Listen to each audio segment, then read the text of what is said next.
Good evening, everyone. Would you please join me in a moment of reflection with my chaplain, Anna Boyd?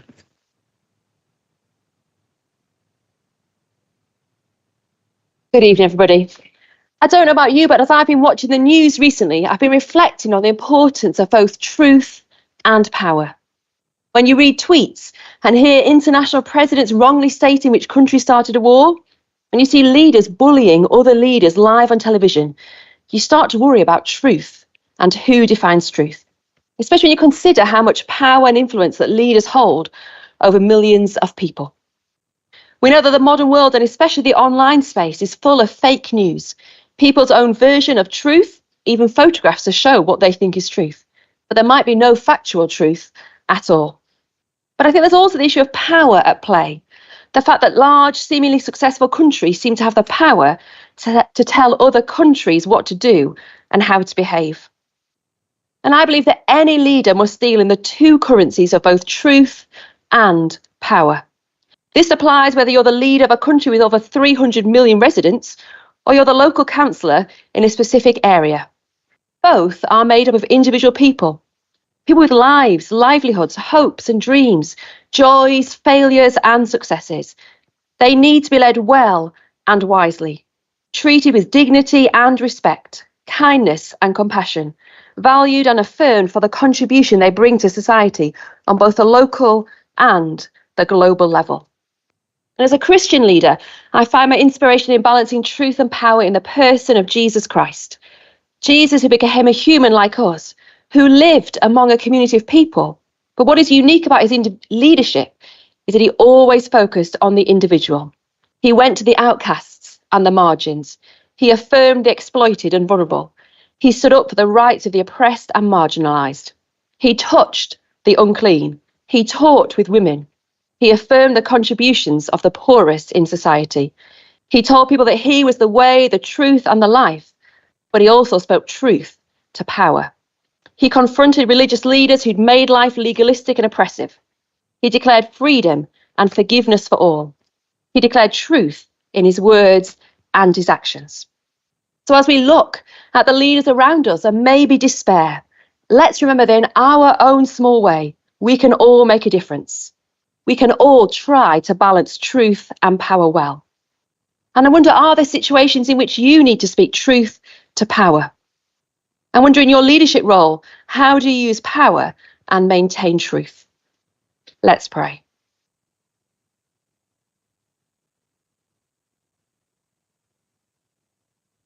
The Bible says that I pray that your love will overflow more and more, and that you will keep on growing in knowledge and understanding. May God the Father give you wisdom in balancing truth with power, in caring for the needs of all of those who you lead. Amen.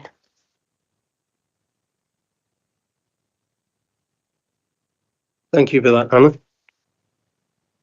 Before we start this evening's meeting, members may have been saddened to hear about the passing of former Mayoress Carol Titherington and former Christ President Ulrich Rugemeyer of our twin town, Schleswig-Ansburg. And I would just like all members to join me in a minute's silence as we send our condolences to Alderman Titherington and members of our twin town and their families at this sad time.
Thank you.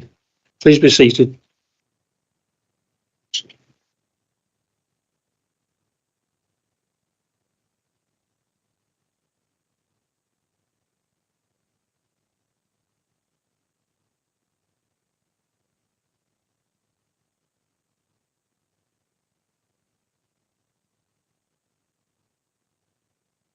Would any members like to say a few words? I believe Councillor Alty. Thank you, Mayor. I was sorry to hear about the sad passing of Ulrich Brugmeier, who was instrumental in re-establishing the town twinning partnership between Schleswig-Flensburg and South Ribble a few years ago. So on behalf of the council, I would like to pass our condolences on to his family and also to our friends and colleagues in Schleswig-Flensburg. On a more personal note, I am really sad that Carol Titherington passed. I am sad for the loss that her family feel.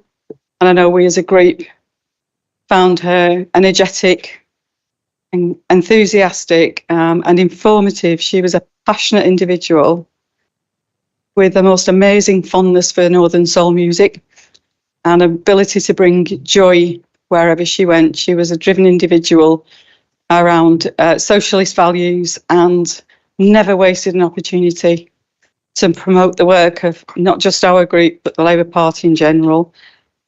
She is sadly missed, and I cannot. When I came before I get onto the council in 2017 and 2018, the first person that I met, apart from Jane Bell, in relation to the council was Carol Titherington, and it was at Councillor Titherington's. He was doing his mayoral duties, and he'd organised a horse racing event, and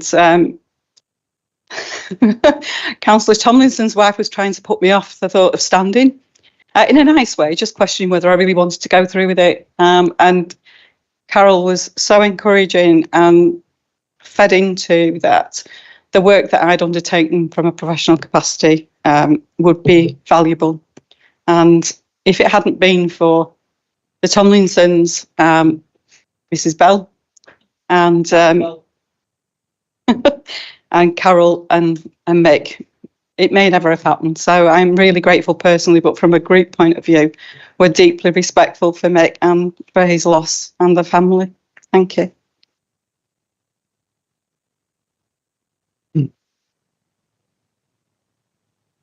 Councillor Matthew Tomlinson. Thank you, Mr. Mayor. I spoke at the funeral, and I don't intend to repeat everything I said then. It was an enormous shock, a genuine stop you in your tracks shock to hear of Carol's death.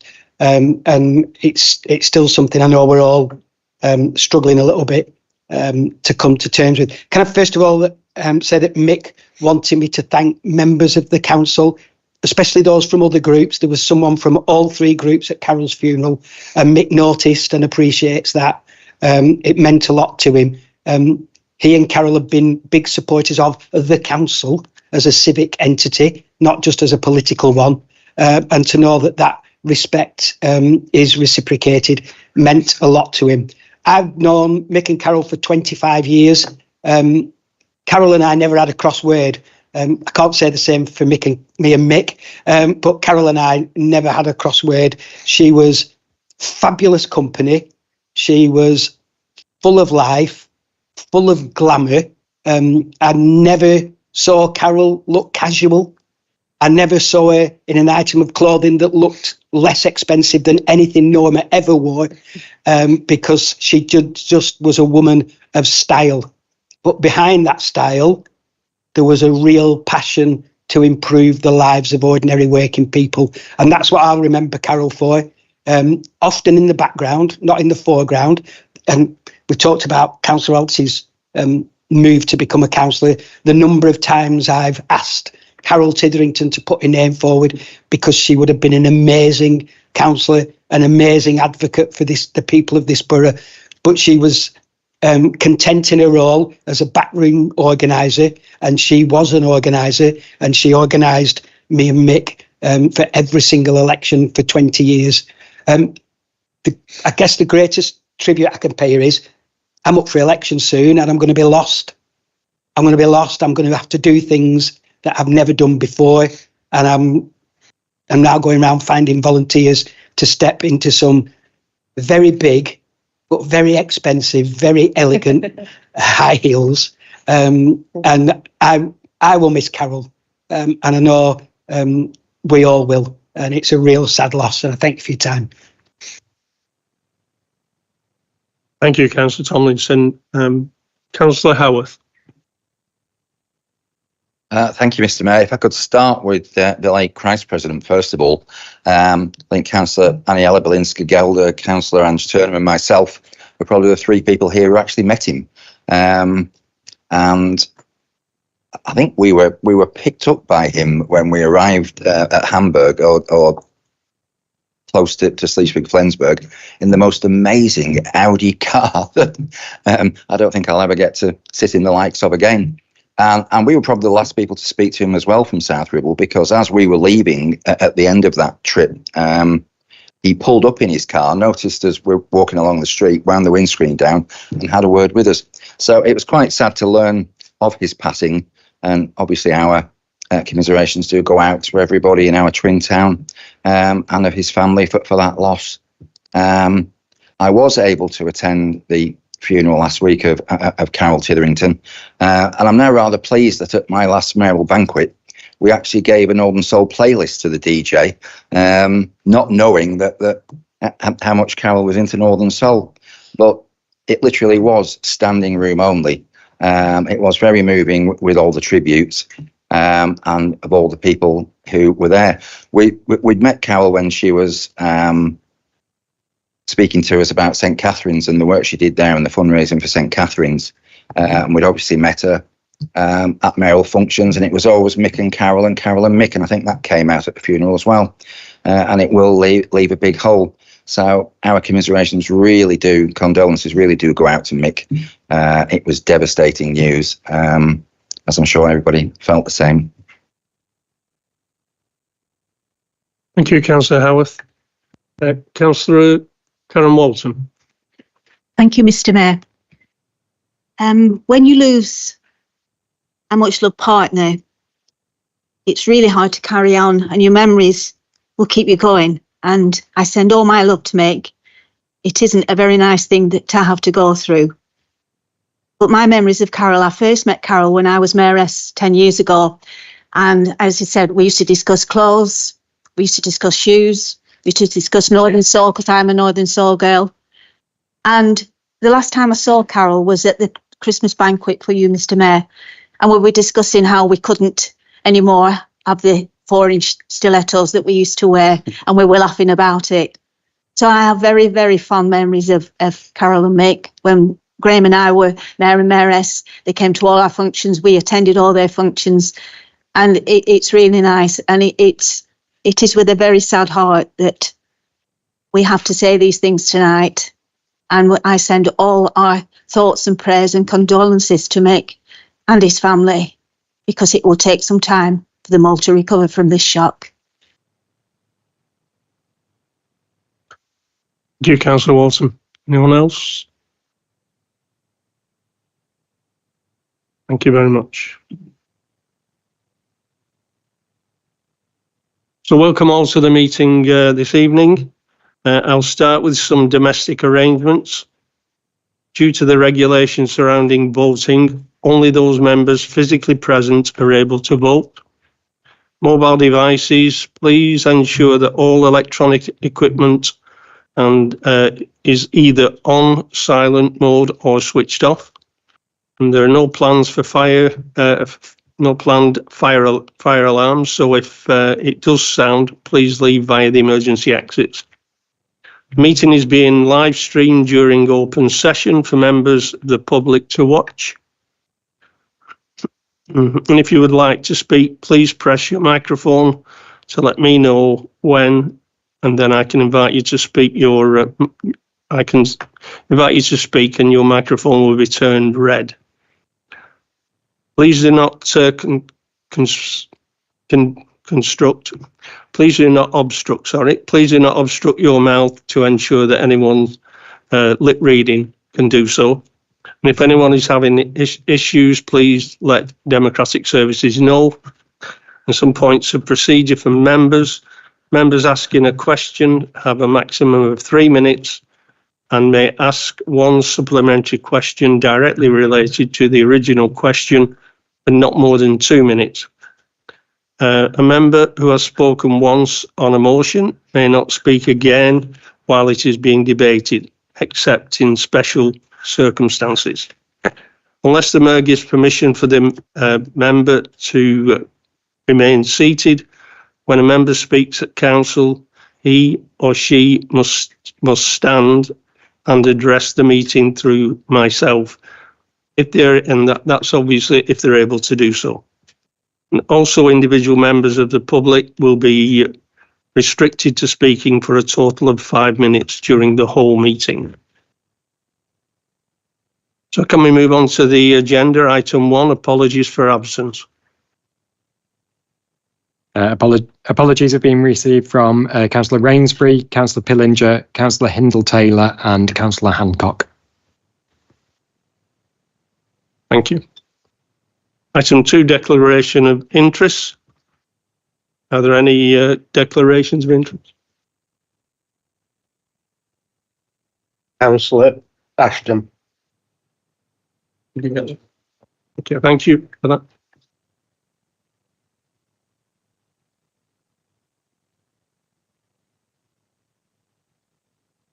Councillor Green. Thank you, Mr. Mayor. Good evening. Just to declare a personal interest as a county councillor, given some of the items on the agenda will no doubt cross over. Thank you. Thank you. It just doesn't appear to be anyone else. Item 3, minutes of the meeting Wednesday, the 29th of January. This item is for decision. Can I please ask the Leader of the Council, Councillor Jackie Olty, to propose that the minutes be approved? Yep, I propose the minutes of the meeting Wednesday, 29th of January 2025 be approved. Thank you. Thank you, Councillor Olty. Is that seconded? Seconded. Thank you.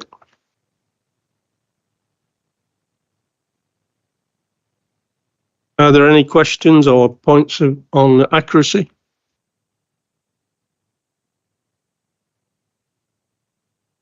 Okay, can we take a vote then for, against or abstentions, please?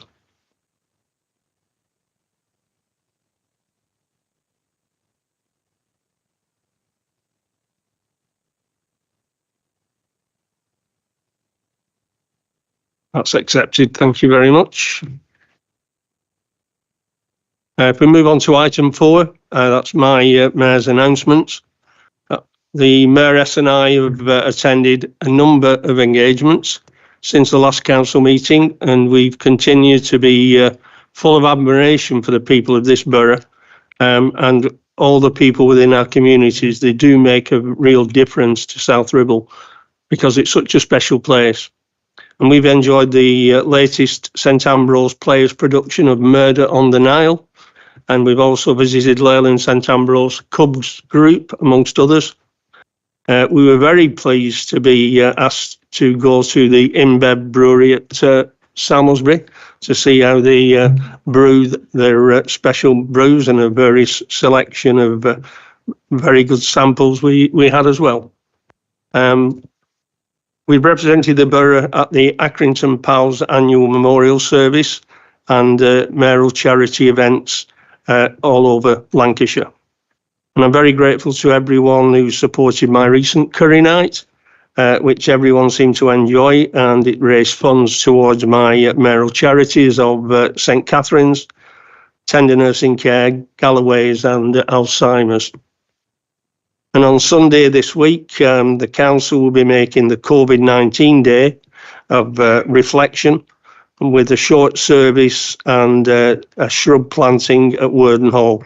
And I hope that as many members can attend that as possible.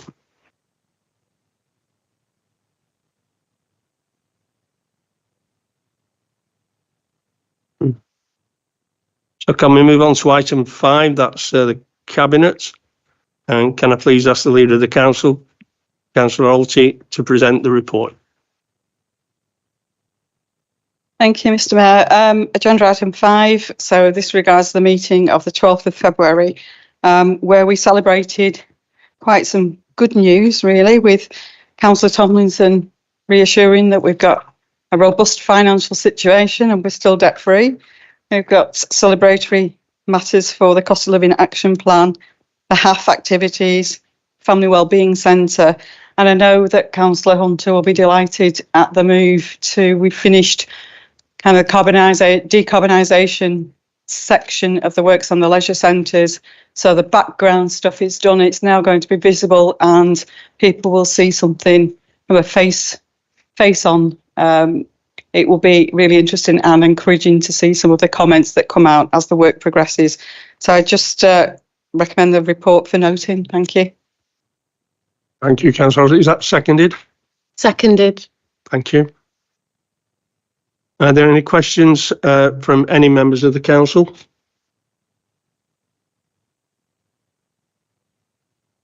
No.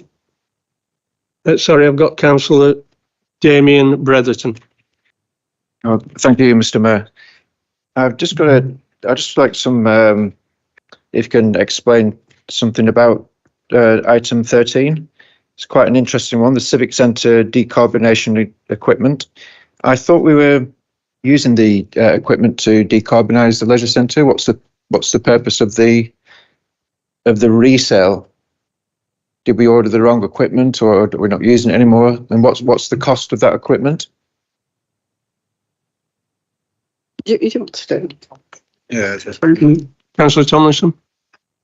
Members who took the trouble to attend the Cabinet meeting will know that this matter was taken under Part 2 and is not for discussion in private. I'm more than happy to either answer the question at the end of the council when we go into private, if we need to go into private session, or I'm happy to talk to Councillor Bretherton outside the meeting. Okay, thank you. Any other questions from members of the council? Any questions from members of the public?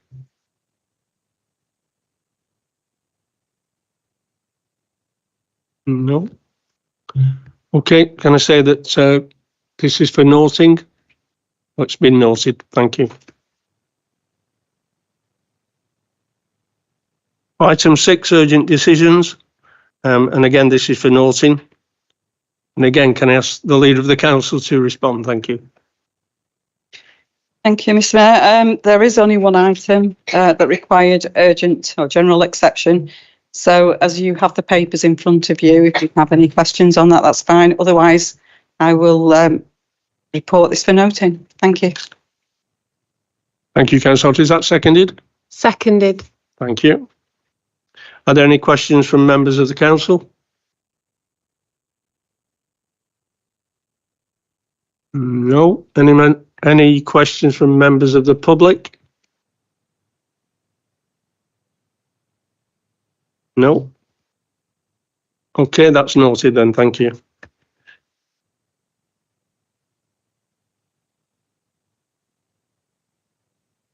Item 7, this again for noting. Can I please ask the Vice Chair of the committee, Councillor Michael Green, to present the report, please? Thank you, Mr. Mayor. Can I, in doing so, Councillor Pillinger chaired a very effective scrutiny meeting on that evening. Can I take the opportunity to thank both elected members and officers for their attendance at that meeting? Happy to present the report as drafted and to take any questions. And whilst I'm on my feet, can I just advertise that the next meeting of the said committee is next Monday evening. So if anybody wishes to come, you'll be more than welcome. Thank you, Mr. Mayor. Thank you, Councillor Green. Is that seconded? Seconded. Thank you. So are there any questions from members of the council? No. Any members of the public? No. Yeah, so can we please note that report? Thank you. So can we move on to item 8, questions for the leader? And there is a slight change to the running order of the agenda, and we'll take questions to the leader first. So are there any questions from any members of the council? Councillor Karen Walton. Thank you, Mr. Mayor. The government has set out a short timeline for the production of initial local government reorganisation. The deadline date for the submission of the initial plan is the 21st of March 2025. Could the leader explain to this council why there has been no engagement in a debate or discussion about the potential structures of local government in Lancashire by elected members of this council who represent the residents of this borough on an issue which could have a profound effect on the future of South Ribble Borough Council? The lack of discussion and debate concerning such an important issue does not fulfil the council's obligation to provide community leadership in order to seek the best arrangements for the borough and its residents. Has the leader, who unfortunately does not live in the borough, unlike the leaders of neighbouring authorities who have had or will have a debate on the potential structure of local government, decided that she herself will make the decision for the future of South Ribble without seeking a mandate from all members of this council? And have you also been in communication with the other councils involved? Councillor Alty. Thank you, Councillor Walton, for questioning my leadership and my dedication to my role. I appreciate this is just politicking and it's part of the course. I'm not going to comment further on where I live. Thank you for raising that. With regards to the local government reorganisation, I can tell you that there has been no progress to date in terms of determining an outcome or a permanent position statement, because everything at this moment is bland. And I use that word because that's how county have described the process, that the documents being organised and the way that we're working through the process is bland. So until I have something to give you that is concrete and worth holding, then I'll sit with the blandness. I had planned to bring a position paper on the 26th, and you would have been advised before then of the status when we had something to report. So you can question how I'm managing it, you can question what I'm doing with the information, but until I have some information to give you that is concrete and not speculative, I'm not going to stir the pot. So I will give you when I have it. Thank you.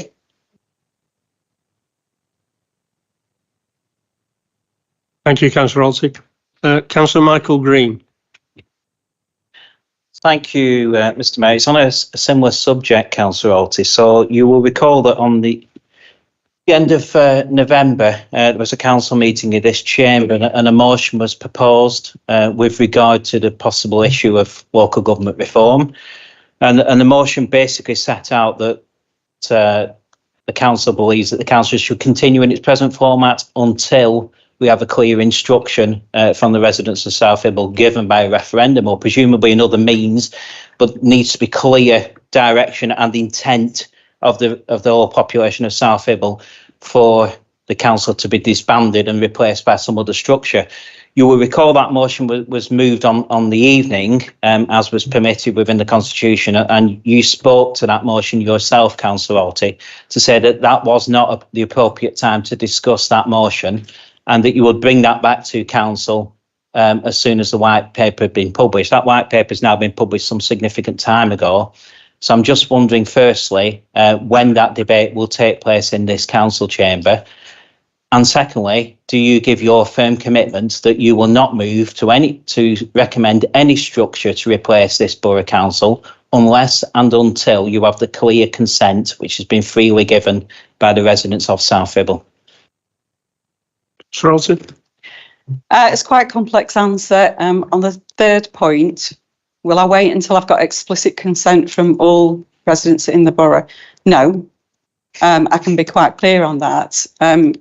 Local government reorganisation is happening.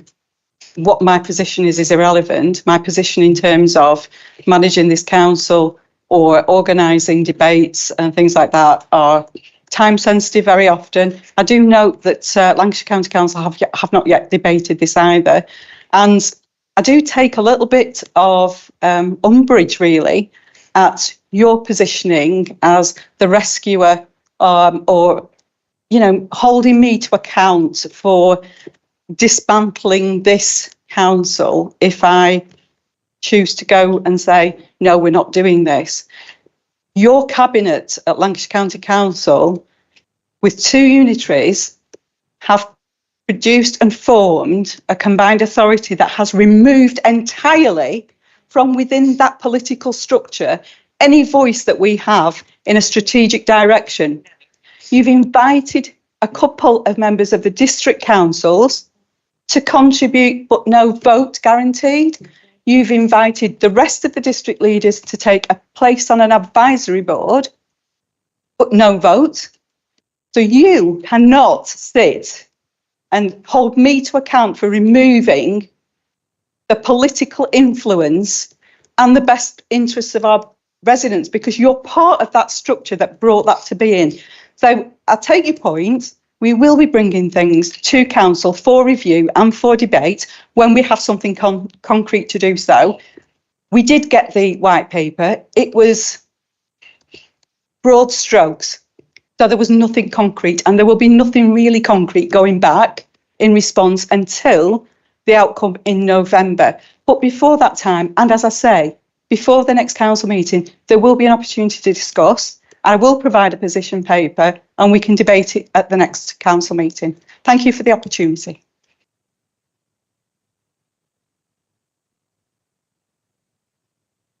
Yeah, thank you, Mr. Mayor. Thank you for that response. I think the leader wishes to hide behind the point that she didn't support devolution. That was the bottom line. The county went forward with devolution within the parameters that were set by the government of the day. So those parameters did not provide for what you are seeking. Follow the legislation, and as a leader, obviously with firm legal advice provided within the council, I'm sure they will have advised you of that. There was no possibility for district. Well, we're looking for questions. Yes, certainly, but I did have to respond to that point. So it was within the parameters. Councillor Alty, what you are failing to consider is you are the leader of a council which serves 110, 115,000 residents. Just ask the question. I will ask the question, certainly. Your colleague at Chorley held a debate on this issue last week. We, as the residents of South Hibble, 115,000, need to be given their say on what the future direction is and what council represents them. We are the 50 elected members to represent them. We've not even been given a say on this. Councillor Green. When will that be given? That's the question. Thank you, Mr. Webb. Thank you.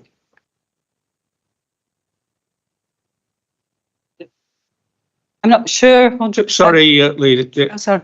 I think the question was, when is it going to take place? I think I've made it quite clear that on the 26th of March, I will present a position paper. People can then debate. They can say what they like. As there hasn't been a decision made, and as I might personally hold a preferred position, when I have a preferred position confirmed, given all the information that I need, I will discuss it further. But I'm not speculating. And you can accuse me of hiding behind this, that and the other. I would say you're hiding behind your role at county because A, you've not even had a discussion on it. You've not had a debate on it. Your partners who you've brought this beautiful new structure in have actually, you did it by the back door. You took away, you did do it by the back door. Your combined authority is formed through the back door of political to-in and fro-in without consultation with the democratic leaders of the districts. So you can do all that. We know it's happened. And whether you like it or not, I don't tell fibs, I don't tell lies, and I don't stand up and pretend to be something I'm not. I am clear. We are not hiding behind anything. When I have something concrete, I will deliver it. Thank you for that. Councillor George Rea. I wasn't going to speak, but Councillor Walty, I couldn't help myself. You said you might have a preferred position. You might very well want to tell me, we're not discussing it till 26th. However, in your view, as the leader of this council, do you think the proposal being put forward by Chorley is a better option than an option going with Preston, or do you not yet have a view and we'll wait to the 26th? I think I've made it clear. When I have a concrete view, I will share it. Thank you. Okay, thank you. No one else? Any questions for the leader? Okay, thank you. Can we move on to item 9, questions to Cabinet members? I'm going to take these in order. First one being questions for the Deputy Leader and Cabinet Member Communities and Housing, Councillor Aniela Belinsky-Gelder.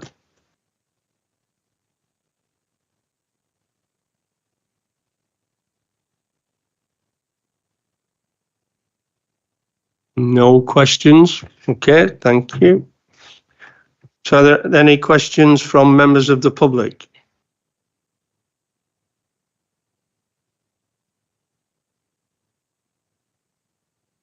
Seeing any, no? Okay. Yeah, can I just clarify? Am I talking to the public who's not here? There doesn't seem to be any members of the public, so maybe I'll avoid that then. Okay, thank you. Okay, so questions for the Cabinet Member, Finance, Assets and Commercialisation, Councillor Matthew Tomlinson. Have we any questions?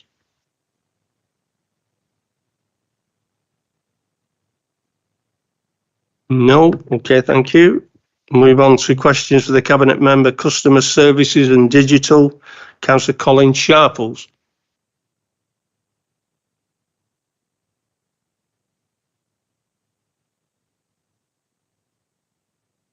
No. Okay, thank you. Questions for the Cabinet Member, Economic Growth, Planning and Investment, Councillor Ian Watkinson.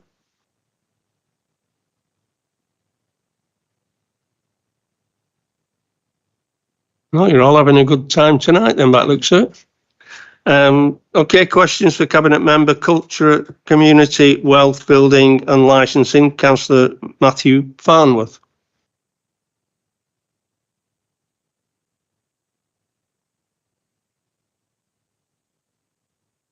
No, thank you. Questions for Cabinet Member, Leisure and Wellbeing, Councillor Claire Hunter.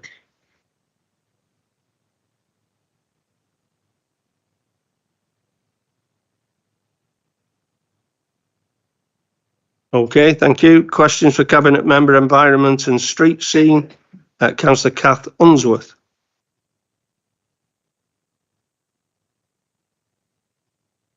Is that a clean sweep?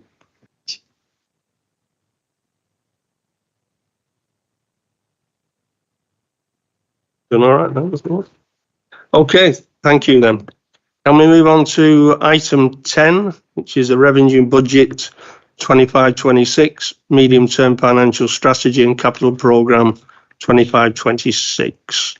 This item is for a decision. Can I please ask the Cabinet Member, Finance, Assets and Commercialisation, Councillor Matthew Tomlinson, to present the report. Thank you, Mr. Mayor. I rise to speak to the Labour Group's proposal because it is the Labour Group's proposal for the Council's budget for the year 2025-26. In doing so, I want to thank the Chief Executive for his support and guidance, but want to particularly express my gratitude to Louise Mattison, our previous Section 151 officer, and the new Louise, Neil Holton, our newly appointed Section 151 officer, and indeed all the finance team. It's their professionalism, their diligence and their expertise that has helped us build the budget that I put before you. I know that the whole council will want to join me in saying thank you to you and your staff. This will be the 6th consecutive year that it's been my privilege to present a budget in this chamber, and I'm delighted that our group's consistency of purpose, our shared vision for this council and our borough, and our combination of ambition and financial prudence has led us to such a healthy position. Now, you'll recall I always like to start my budget speeches with a reflection on the journey that we've all been on, and I make no apology for doing so again this evening. Mr. Mayor, we took over a council in 2019 that had been mired in controversy, hadn't invested in a single children's playground for over 10 years, and had flirted with the idea of the closure of all 3 of our leisure centres. A council that was prepared to see the continuing dereliction of Worden Hall in Leyland, a council that simply had no idea what to do with a plot of land they'd bought in Bamber Bridge on the old Mackenzie Arms site. A council so adrift, it had 6 leaders in just 4 short years. And look at us now, Mr. Mayor, a rolling programme of investment in our children's play areas that has seen improvements and refurbishments to playgrounds in every corner of our borough, from New Longton to Leyland, from Home Park to Hutton, and from Seven Stars to Strawberry Fields, and from Moss Side to Margaret Road. Children and young people around our borough are benefiting from this Labour Council's commitment to providing them with every opportunity to get outside and play. Our major parks have also seen a consistent level of investment and improvements that have seen Worden Hall, Hurstgate Park and Longton Brickcroft all retain their prestigious Green Flag Awards. And now Withy Grove Park in Bamber Bridge has achieved the same award for the very first time. Our ambition is to ensure that Farrington Park can soon achieve the same status. Thinking of Withy Grove Park, the development of a state-of-the-art all-weather football facility there has quite literally been a game changer for many a local football club. This £1 million investment came about in no small way due to the vision and tenacity of Alderman Titherington. His time as deputy leader of this council and as cabinet member for health and well-being was one of great passion and ambition. And it was under his stewardship that this council launched one of the very first holiday hunger schemes. Before Marcus Rashford started campaigning, before the government finally launched its HAF programme, Labour South Ribble was doing its bit to feed those children in our borough for whom the school holidays can bring a real challenge. A number of community centres have also seen the benefit of a Labour council that believes in the great work they do to support local life. The venue in Muchhool, Gregson Green Community Centre, High Street in Bamber Bridge, the Base 2 in Broadfield Ward, the Place on Wade Hall, Moss Side Community Centre, St Mary's Community Centre, Longton VM Club and the Family Wellbeing Centre in Lostock Hall have all seen real investment by this council to help them to continue to provide their invaluable support to all of our residents. Now, in contrast to the previous Conservative administration, our leisure centres are now that were being considered for closure are now experiencing a level of investment not seen since the 1980s. New heating and electrical systems have been installed, improved glazing, roof repairs and updated online booking systems have all come on board in recent months. I'm sure the whole council is delighted to see that we are now embarking on an ambitious programme of customer-facing upgrades that will see new reception areas, improved changing facilities and a range of new gym equipment provided for our growing number of leisure centre users. And all of this delivered by a workforce which is no longer subject to the working practices of Serco, an outside management company, but which, quite rightly, now enjoys the job security and employment terms and conditions which are enjoyed by other South Ribble staff. This council, under the leadership of Paul Foster MP and now Councillor Jackie Alty, is truly a council transformed. and the ambition of our council and for our residents has seen this transformation, and it remains undiminished. This year, we'll see further improvements on our local playgrounds. The playground I mentioned at Margaret Road in Middleford is already in development, and the contract to build a new £250,000 play area in Tidygate will be awarded at our cabinet meeting next week. This means by the time this year's summer holiday arrive, the children of Middleford, Lostercall and Farrington will join many other children in our borough in enjoying modern, accessible play equipment fit for the 21st century. The Penwitham Master Plan, which has identified improvements to Middleford, Kingsfold and Liverpool Road, will begin this year, and the long protracted Leyland Town deal will move on from its planning and design phase to actually show new buildings and facilities for our residents to enjoy. Our exciting new housing development at Jubilee Gardens will open its doors to its first residents in the next few months, providing 75 fabulous homes for older people who are already based here in South Ribble. Not only will this provide some of our older residents with a safe and welcoming environment in which to live, it will free up 75 family homes onto the local market for the benefit of our residents. We will provide a fund to support community action on climate change and biodiversity, and we will make significant investment in preparing our waste collection service for the new reforms around the collection of food waste. Our waste collection teams continue to go above and beyond in providing a much valued service to our residents in all weathers, and we should be grateful for the work they do. How gratifying to think that they, like the leisure centre staff, now benefit from the terms and conditions of being an employee of this council rather than being employed by an investment company based in Spain. And for the first time, we will provide funding to develop our very own cultural strategy to assist us in the planning of our continued commitment to a whole range of community and cultural events right across the borough. In achieving all of this, we retain a healthy and robust financial position.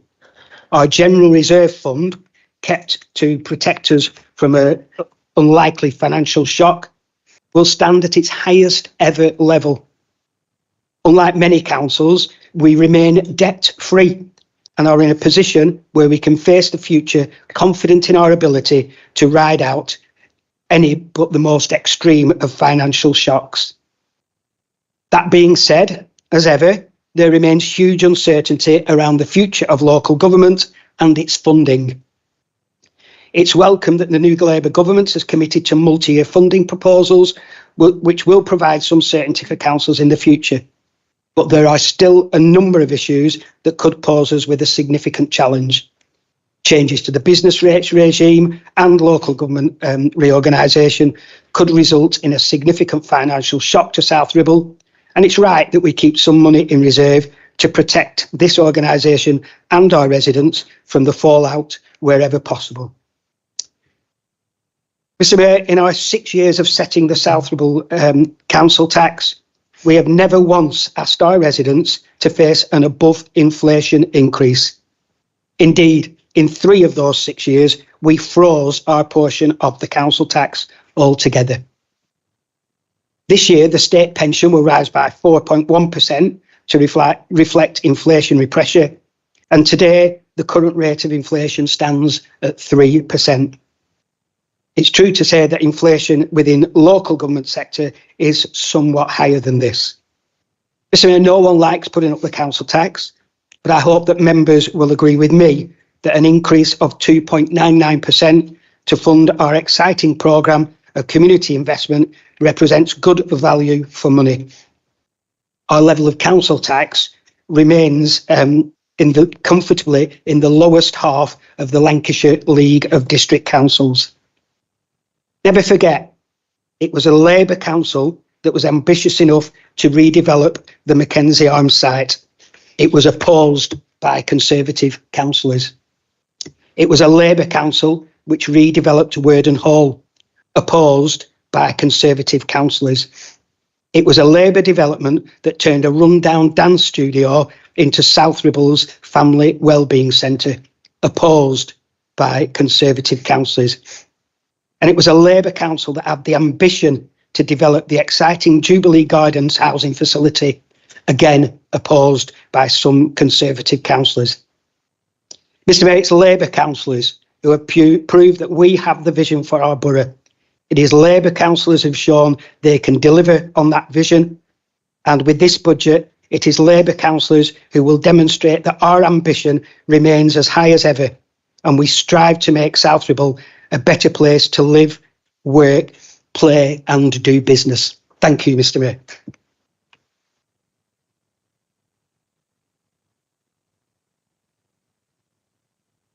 If you forgive me, it's an important vote, so I need to get this absolutely right. So, Mr Mayor, I would now like to formally move recommendation A to approve the budget and proposals set out in this report, including the level of council tax as set out in the formal council tax resolution for 25-26, including the Paris precepts set out in Appendix A. Furthermore, I would like to move recommendation C, which sets the council's medium-term financial strategy. Move recommendation F, the council's capital programme. Ask the council to approve recommendation G, the council's capital strategy, and ask the council to approve recommendation H, the council's treasury management strategy. And finally, ask the council to approve the pay policy as per recommendation I. Mr Mayor, the recommendations or comments itemised at bullet points B, D, E, J and K are for noting rather than a decision, but I'd be grateful if members could formally note the information within them. Thank you, Mr Mayor. Mr Tomlinson, is that seconded? Seconded, and I'd like to reserve the right to speak later. Thank you. Okay, thank you.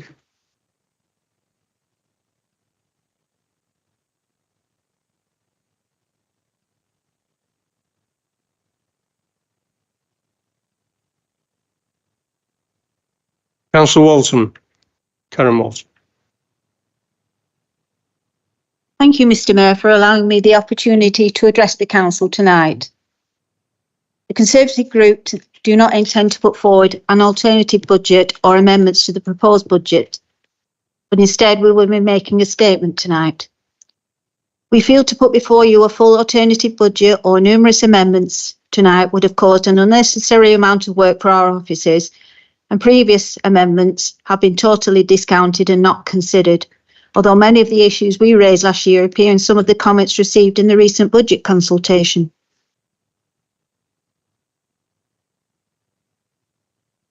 Firstly, I want to thank all the officers and staff for their hard work throughout the past year for all the residents of South Ribble. We have found ourselves in very challenging times once again, with residents finding the last 12 months very difficult, many of them facing an uncertain future and struggling financially. This unfortunately will continue due to the constant increase in the cost of living, especially in energy and food prices.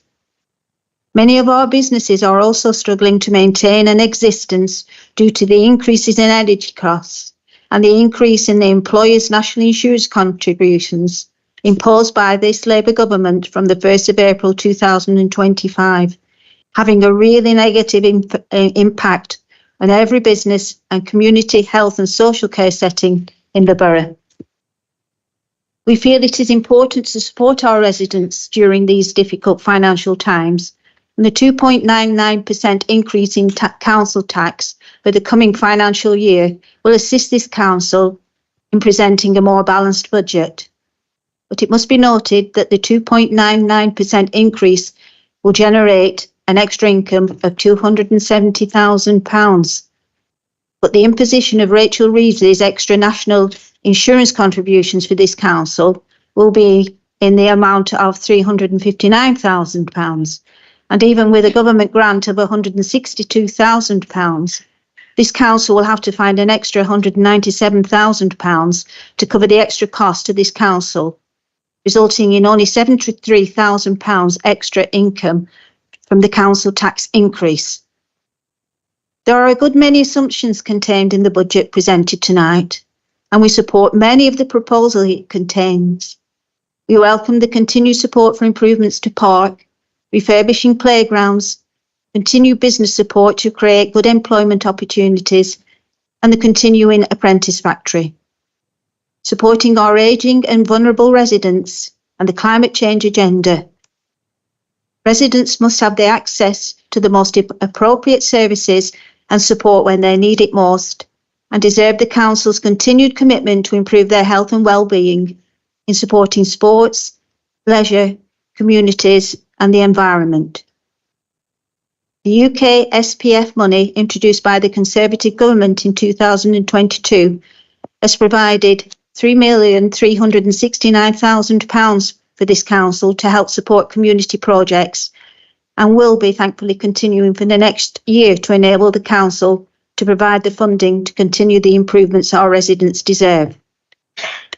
What gives us the greatest concern is the predicted deficit budget of £3,444,000 by 2027-28, and the challenge to find efficiency savings of £2.183 million to produce a balanced budget for next year. The challenge of the uncertainty of future government funding, which again is only a one-year settlement this year, the increase in national insurance employees' contribution and inflation will mean that the council will need to make efficiencies to minimise the impact on the services it provides.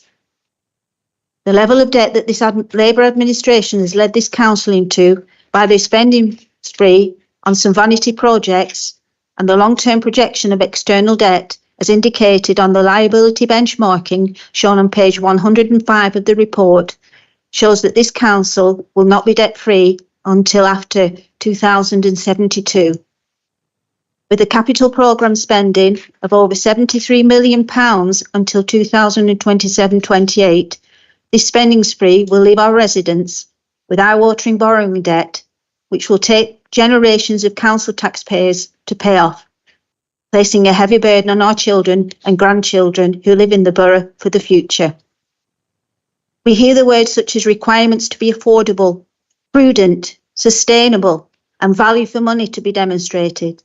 Yet this Labour administration has pushed ahead with very expensive and some loss-making projects, resulting in a significant gap between the capital funding requirements and borrowing levels in the future. In 2019, when this Labour administration took control of this council, they commissioned a consultation to consider the future of Roydon Hall. The residents supported the refurbishment of the hall as long as it would not be a cost to the council taxpayers. This project has cost almost £3 million up to date, and the income received from the hire of the hall since it opened in 2023 is just £15,000, with no potential bookings confirmed. The Mackenzie Arms housing development in Bamber Bridge, spending over £3 million to build 15 social houses, despite outside surveyors' advice to consider more affordable and better value for money alternatives, receiving just a minimum amount in rent, and with the property value of only an estimated value of £1 million. The Civic Centre modernisation project has a budget of over £800,000. This includes over £500,000 to complete a new purpose-built council chamber in the Civic Centre. We have a council chamber, the envy of many councils already, and with the uncertainties of the future of South Ribble Borough Council, due to the push by the Labour government to reform local government as quickly as possible, this project is not value for money and totally unnecessary. The Leyland Town Deal budget at £38 million, with only £25 million of this budget coming from the successful previous government's Town Deal grant. The extra care scheme, now almost complete at West Paddock, at an estimated cost of £20 million to this council, when other councils in the region have supported and delivered similar schemes without providing the funding. And we have delivered we would have delivered such a scheme in a similar way so as not to burden the council with millions of pounds of debt. The previous Conservative administration left this authority in a very financially robust situation and totally debt-free, which has allowed this administration to finance many worthwhile projects. But unfortunately, the amount of earmark reserves has been consistently reduced, 1.5 million last year, and there will be almost a 3.5 million budget deficit by 2028. The results of the budget consultation indicate that only 3.66% of the respondents provided positive responses to the budget proposals, but 26.83% provided negative responses. And the biggest negative response was concerning the increased cost of the garden waste collection proposed in the budget, which indicates that there will be more plans in the future to increase charges and council tax to fill the increasing budget gap. And by the way, Councillor Tomlinson, we did support the family centre in Lostock Hall. There are many areas we can support in this budget, and we also acknowledge that there are many assumptions and uncertainties going forward in the future, especially with local government funding and reorganisation. We cannot agree with the amount of debt and budget deficit due to the mismanagement of this Labour administration, which will be subjecting all our residents in the future to. We will not be supporting the budget proposals tonight. Thank you, Mr. Mayor.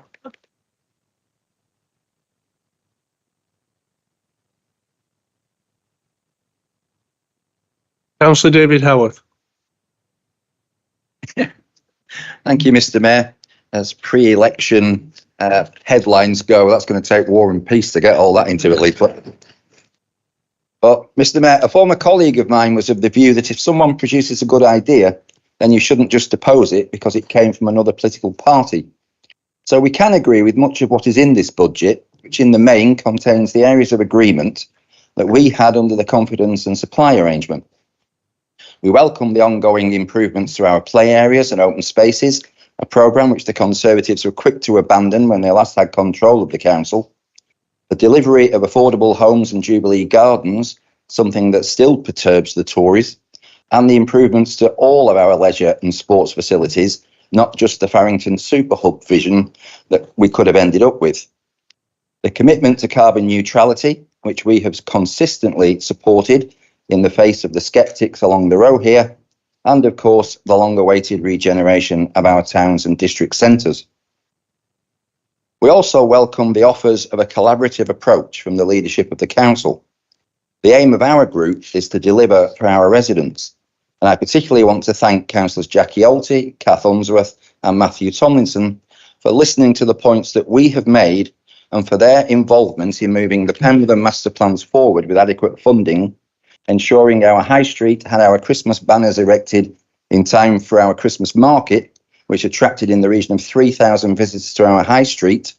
And I would like to thank Councillor Aniela Belinsky-Gelder for the boost funding for SPIDs for the areas affected by speeding traffic that our residents have raised with us. All proposals that were contained in our budget amendment last year. So rather than drop a last-minute amendment this year, which serves little purpose other than to provide headlines in pre-election leaflets, we look forward to further constructive conversations over the coming year to deliver a trim trail in Hurst Grange Park, more bus shelter provision, and of course, even better Christmas decorations. It cannot go without comment, though, that we're faced with financial challenges, as alluded to in the budget papers, due to the new Labour government continuing to underfund local government and expecting a council tax increase following years of Tory neglect, only exacerbated by the increase in employer national insurance contributions, which are hitting small businesses and pose a danger to our business rate retention if businesses begin to go under. In providing happy and healthy communities, it's interesting to note the investment in youth provision, the further budget to deliver improvements in the district centres in Pemberton, and not forgetting the Stanleyfield Lane crossing, all of which should be the responsibility of the county council. It really is like the bloke in the pub who's happy for everyone else to buy him drinks, but never gets around him. How ironic that the Conservatives at County Hall couldn't find the 70,000 it's costing this council for improved road safety, but said precisely the cost of their pre-election propaganda at the council taxpayers' expense coming to a home near you. Under the heading of exemplary council, I would also once again commend the leader for pursuing a cultural strategy and allocating a cabinet portfolio responsibility, something that I first raised in scrutiny. However, as an exemplary council, and here's the but, I find the Dickensian approach to our communities and community hubs frustrating when we're allocated a financial equivalent of gruel and have to ask Mr. Bumble in the cabinet over there for more. Instead of holding back substantial funds for boost funds, just trust those who represent their communities to deliver schemes for them instead of this top-down decision-making that we're expected to feel grateful for. Given the uncertainty over the future structure of local government, I would also urge you to consider, again, a feasibility study of parishing the whole borough. The larger the size of a local authority, the more remote it's likely to be, and town, parish and neighbourhood councils will have a much greater role in being the focal point of contact with the public. Despite most of the borough being parished, I'm not aware that anybody has any responsibility for them in the cabinet, or that we have a champion, although I am aware of Councillor Martin's new prominent role in LALC. And now for where do we not agree? Councillor Tomlinson, I've always had respect for the way you display a grasp of finance and an understanding of economics. So for the life of me, I cannot understand how someone who purports to be on the left of politics can resort to regressive indirect taxes that hit the poorest the hardest. With an increase in the green waste charge, you are doing precisely that. It's a regressive backdoor tax that greatly increases the percentage rise for those in the lowest band properties than for those in the highest. It does nothing to improve our recycling rates and goes against our commitment to the environment. In the resident survey, it was also the most unpopular part of this budget. We are told that we should use the results from the consultation to inform our decisions. So there is a question over whether that has actually been carried out. I would at least urge you to investigate some scheme of discounts or relief for those that will be hit the hardest, especially those on pension credit, who cannot just simply pop down to the household waste plant in their Chelsea tractors. Although, from previous experience, it's probably as well if we don't discuss cars. Despite our reservations, we do accept it's a balancing act, and it would be churlish of us not to support the budget, given what is in it to the benefit of our residents. And so, having voiced our disquiet, we will be voting in favour.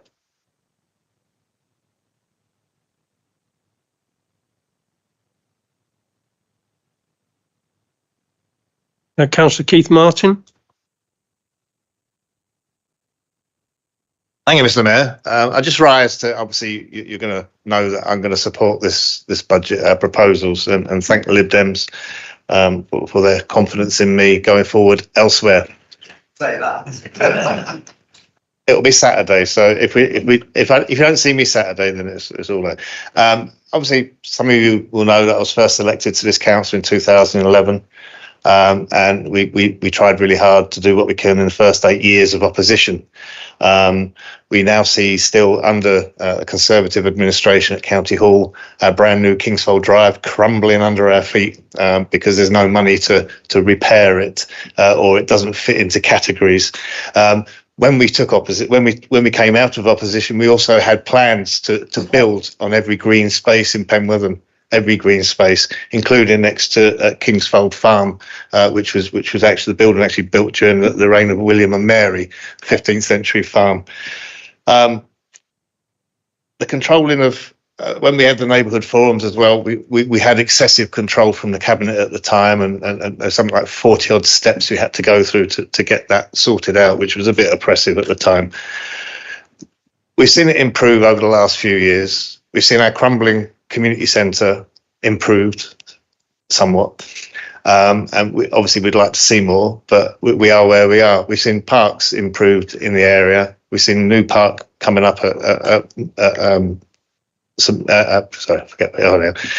in Middlefirth, and we see a raising of people's expectations of what we can do and how we've done it. I'm actually quite proud to have actually been part of that. We've also seen money put into biodiversity, protecting our nature, protecting our peatlands, which some people might not know we have, but we do have, which helps with quite a lot of our local environment, and we engage with people on that. And this is because we have set good budgets that has allowed us to do that. So I will support this. And I expect you probably won't over there that way, but I wish you did, because it's a shame. Thank you.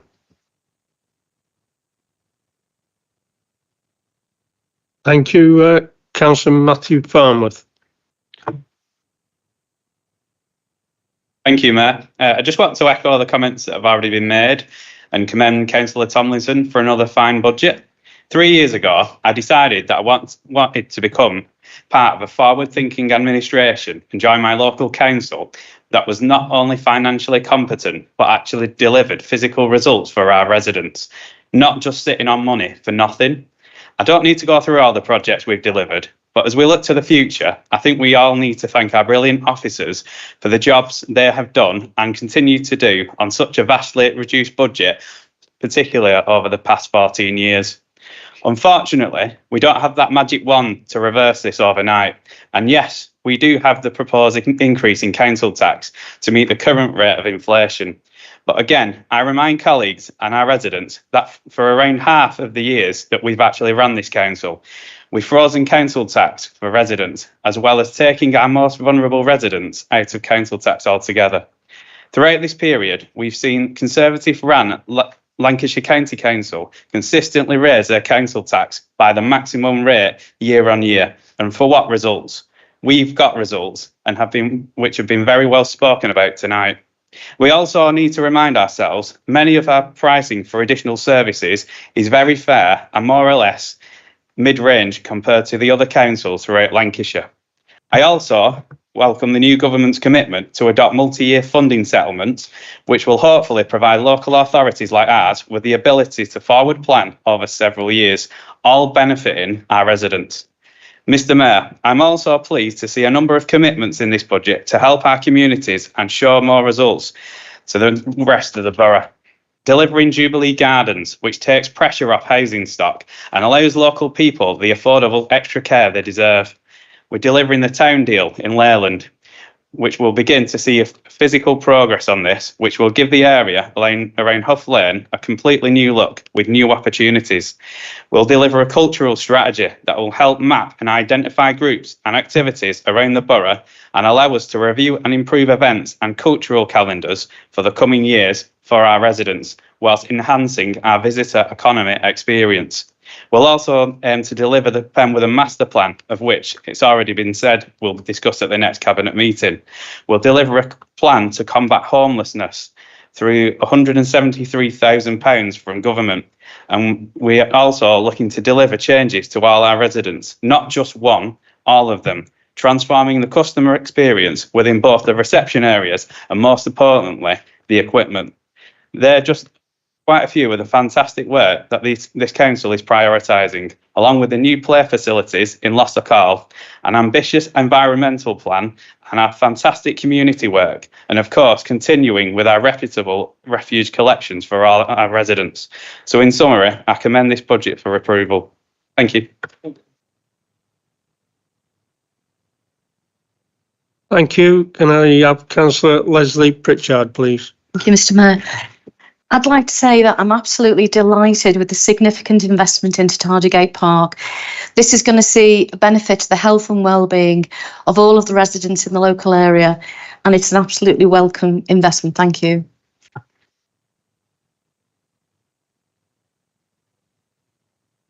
Okay, thank you for that. I don't have any more speakers, but I know that Councillor Alty had reserved the right to speak. So, Councillor Alty. I'll keep it brief.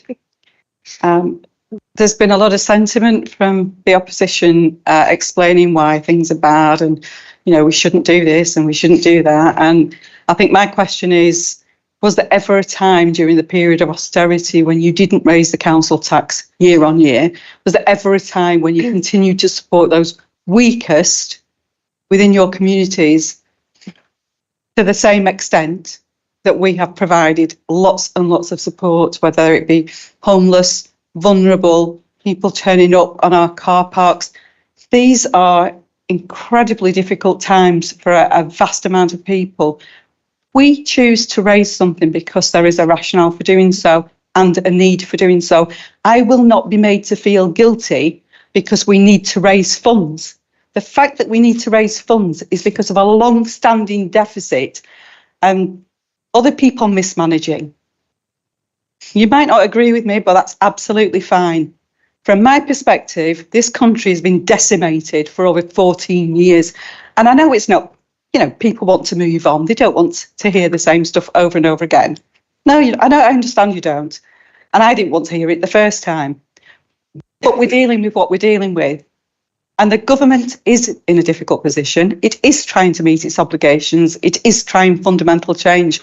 And here at South Ribble, we work day in, day out to make sure our residents have got good news.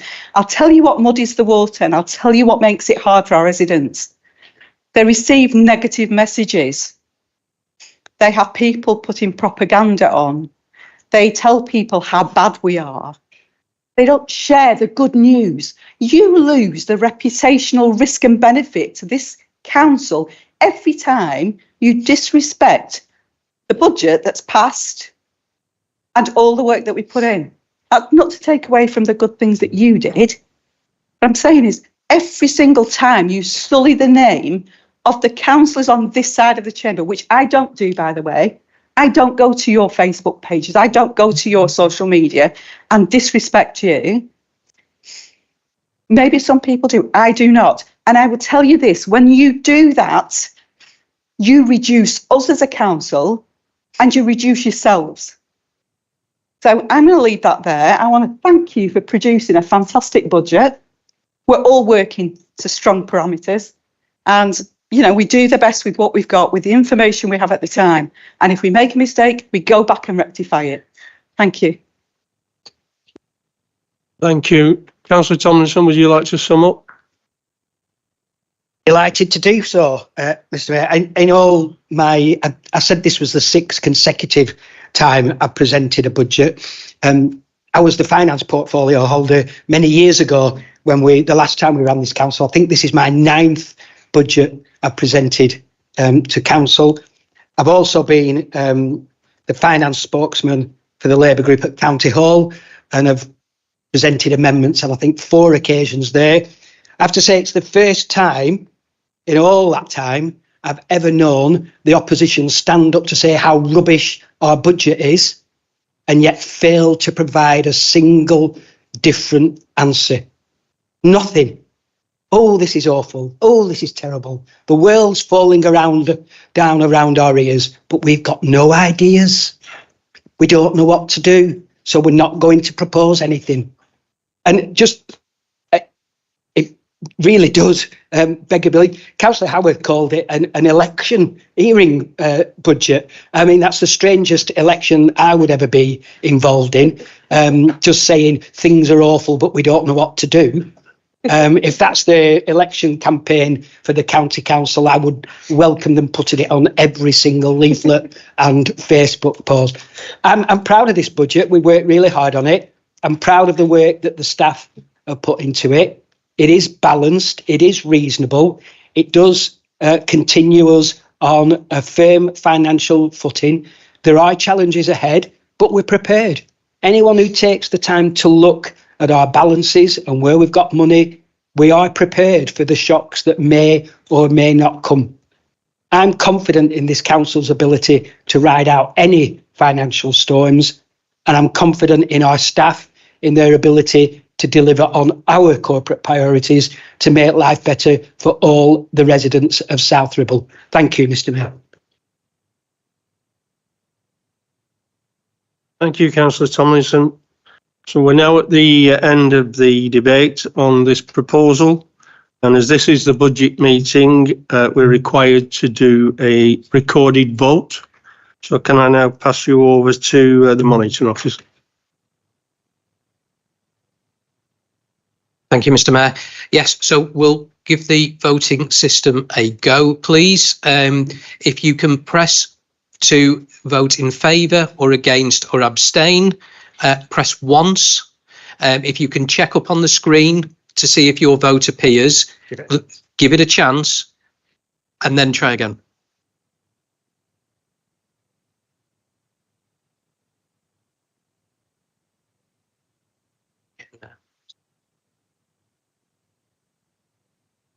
You're one short. Let's try again.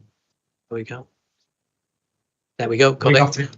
Yeah, don't, yeah, it's fine. Yeah, we got 45. Yeah, that's got it. Okay. That's right. Yeah, okay.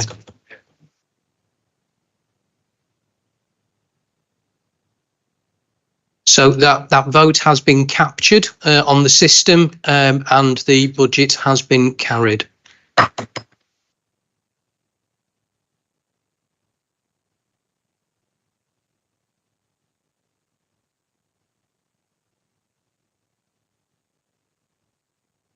Okay, thank you for that. Can we move to item 11, the notice of motion?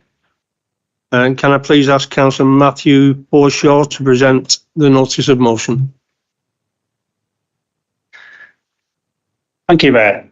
It kind of makes my job a bit easier because when the Labour group want to, place the blame on me and colleagues for what the Conservative government did for 14 years, I can reciprocate that back to you now. And everything the Labour government do, you're all to blame for. So, I propose a motion to request that the Leader of the Council writes to the Chancellor of the Exchequer and the two members of Parliament representing South Ribble residents within 14 days, urging them to reverse their decision to increase national insurance contributions for employers and setting out the concerns of the Council that was set out above in the motion that everybody's had. If you just indulge me a second there, I've just got some other things to mention. So our motion addresses genuine concerns of our residents. It will cause, the NI increase will cause an increase in the cost of living for all, as it is inevitably consumers, not just working people, that will pay. It's well known by now how this ill thought out policy and the unintended consequences that will follow, which is cuts in investment, cuts to jobs, freeze on pay and costs up. Businesses big and small will be impacted, as well as care, schools, charities, hospices, etc.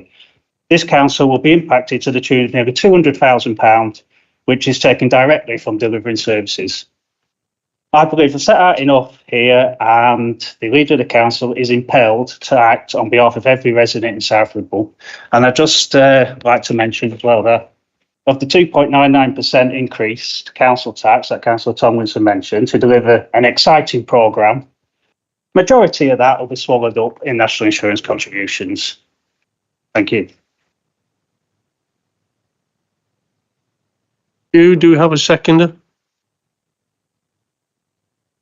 I will second Councillor that. Green. Second that, Mr. Mayor. Reserve the right to speak.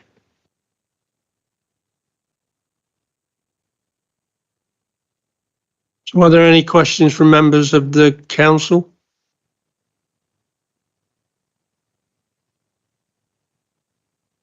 Councillor Damien Bretherton. Thank you. Thank you, Mr. Mayor. It's more of comments about the motion. We've all heard from the press and various business owners around the country how difficult it's going to be for this extra tax on working people.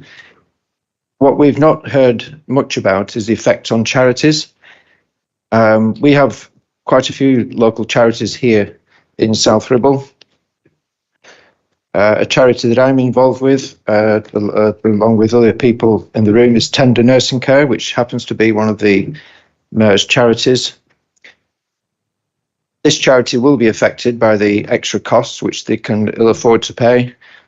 Tender Nursing Care is a local charity which since 1979 has provided overnight care and support for people with life-limiting conditions in their own homes.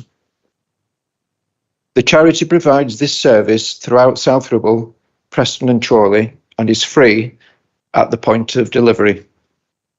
Tender Nursing Care made 1,150 visits over the last year. Trustees volunteer at no cost to the charity.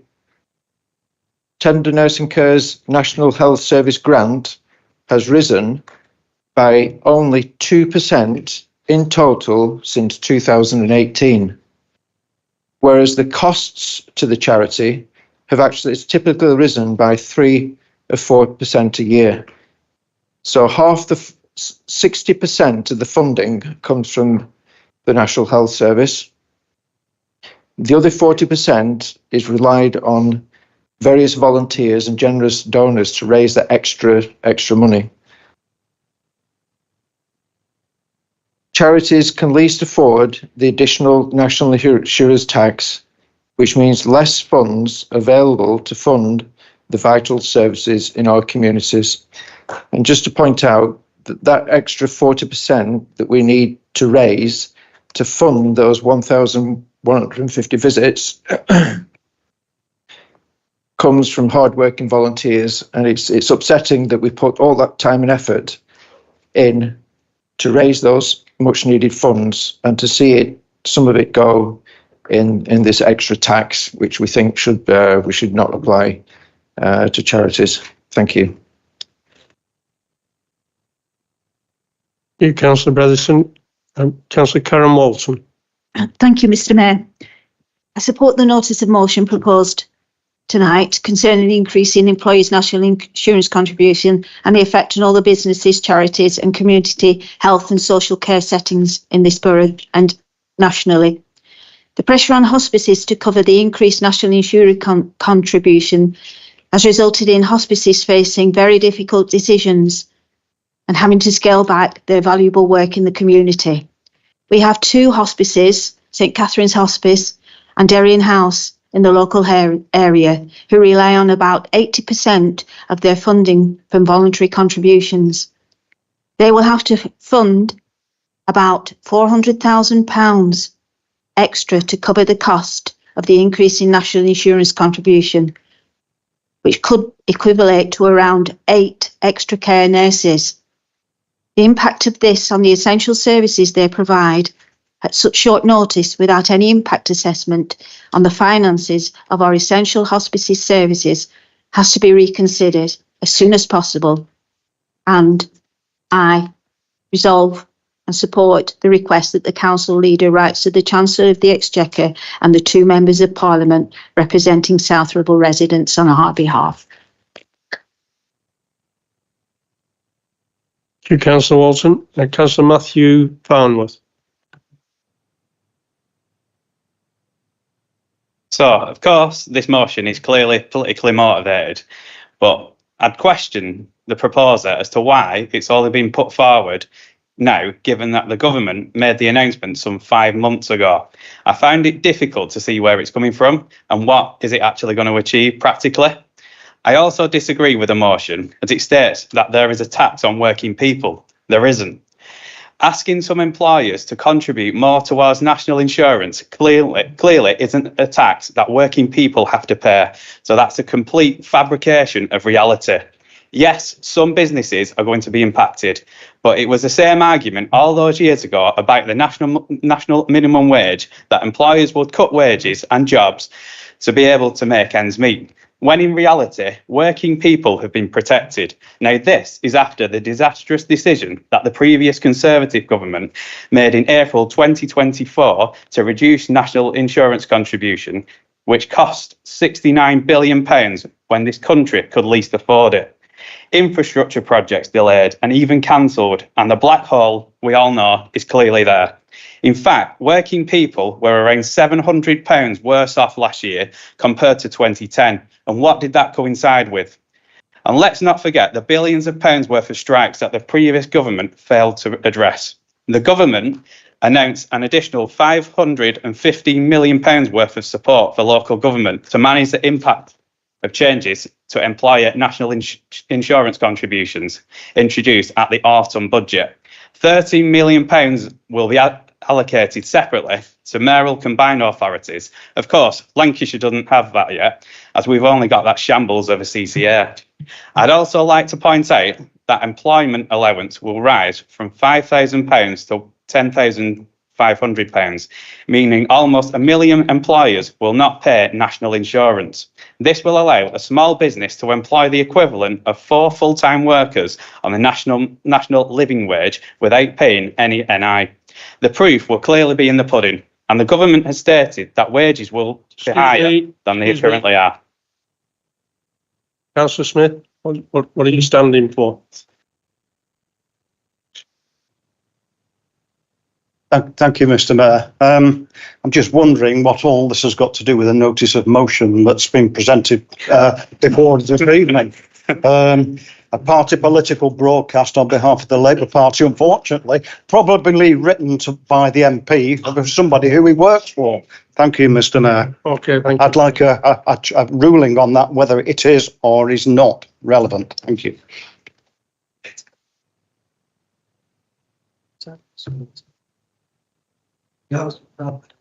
Started off by making the point that this is a common time actually within policy.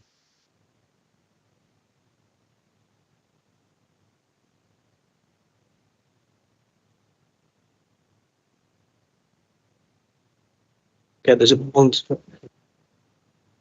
So, do you want to do the ruling on? Yeah. Which is, I think the ruling, Mr. Mayor, it should be done. And Councillor Farmer is in review. Just before I bring Councillor Tomlinson in, as far as the ruling, I think it's a bit of tit for tat here. It's one or the other. So I would say it's right. I know that Councillor Forshaw came in right at the beginning and said one or two things that I allowed. So I'll allow that. But the ruling is, I think, it's just 6 of one, half a dozen of the other in this case. So I'll bring Councillor Tomlinson in now. I agree with you, Mr. Mayor. Thank you. Okay. Can we finish this?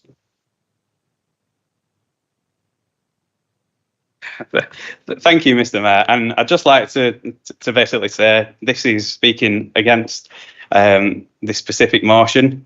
So I was just going to say that the proof will be in the pudding. And the government has stated that wages will be higher than they currently are by the end of this parliament. And what is relevant, and just in relation to Councillor Walton's remarks about hospices, of course, that's really, really important. Of course, we don't want to see charities struggle. We don't want to see places like hospices struggle.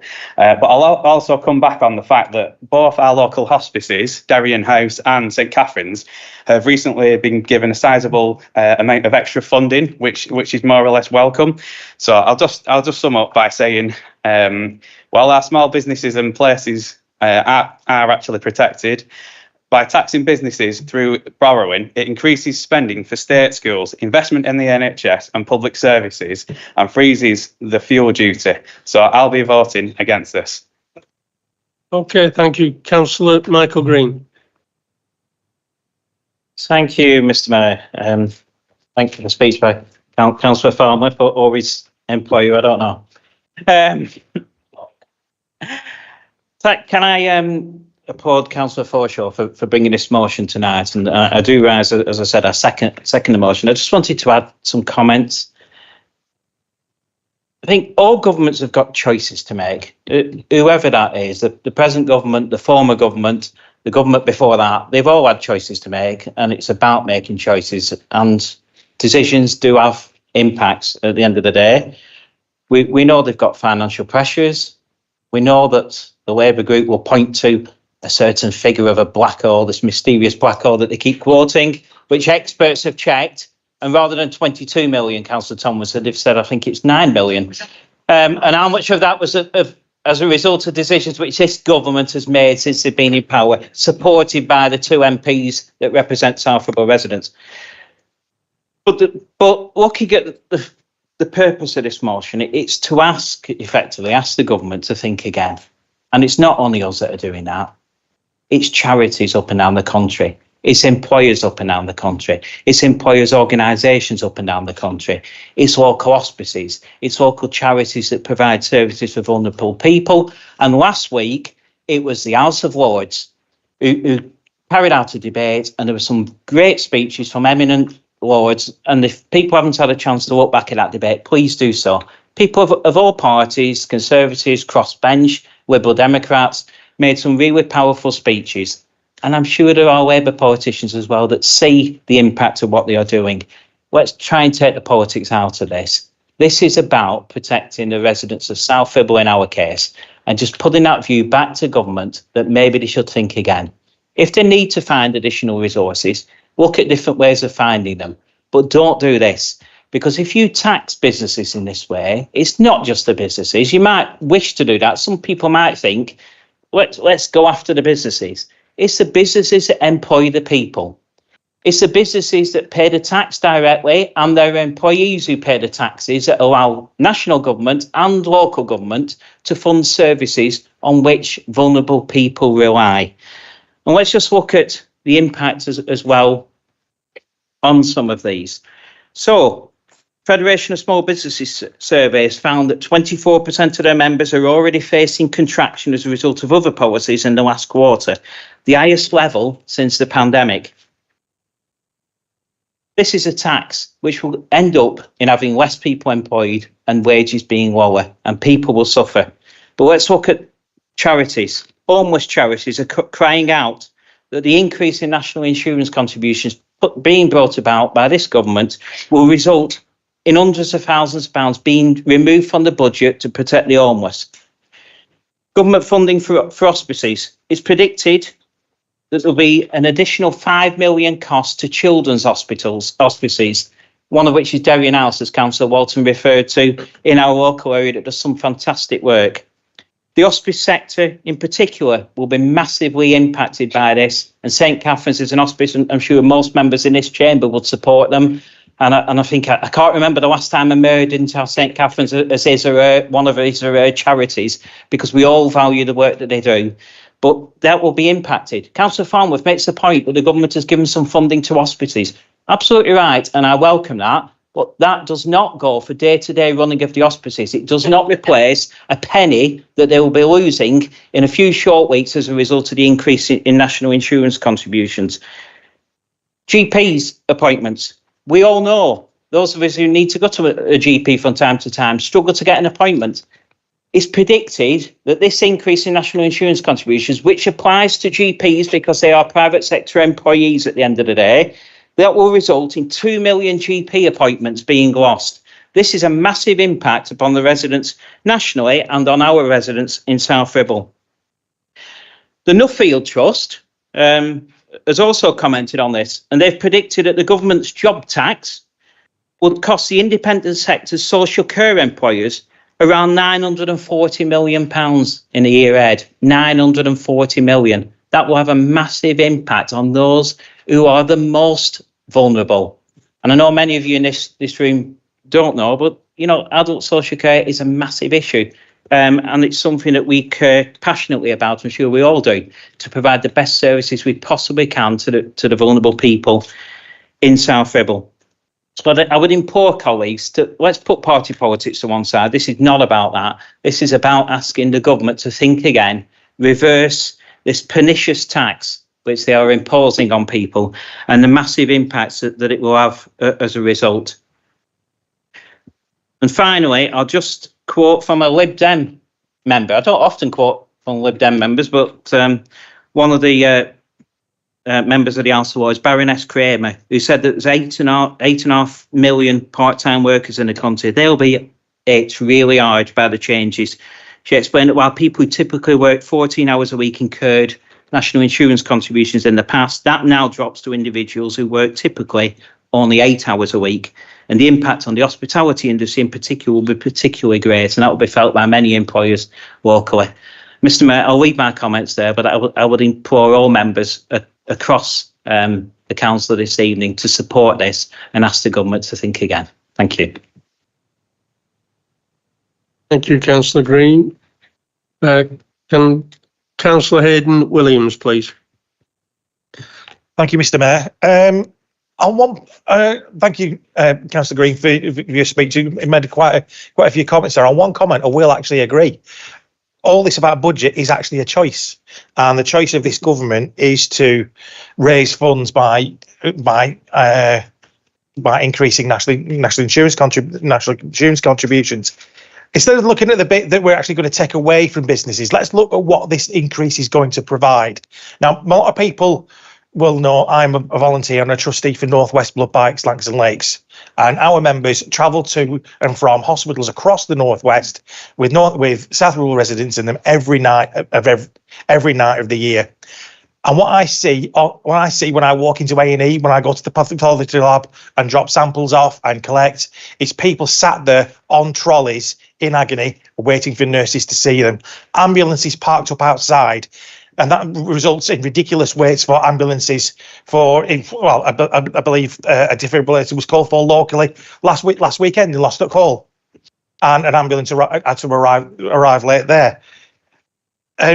So basically, if we can actually improve our national health service, get people back fit again, reduce our waiting lists by using the money that this will generate, people will be able to go back to work instead of being off sick, and that will grow the economy that way.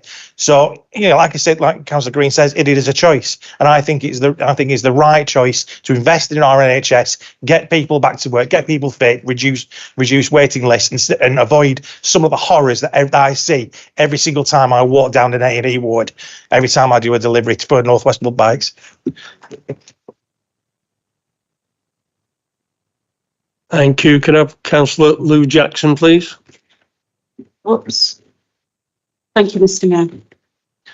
Mayor. I'd just like to say that there can be benefits from raising the national insurance at this time, and the need to raise it at this time for working people in many ways.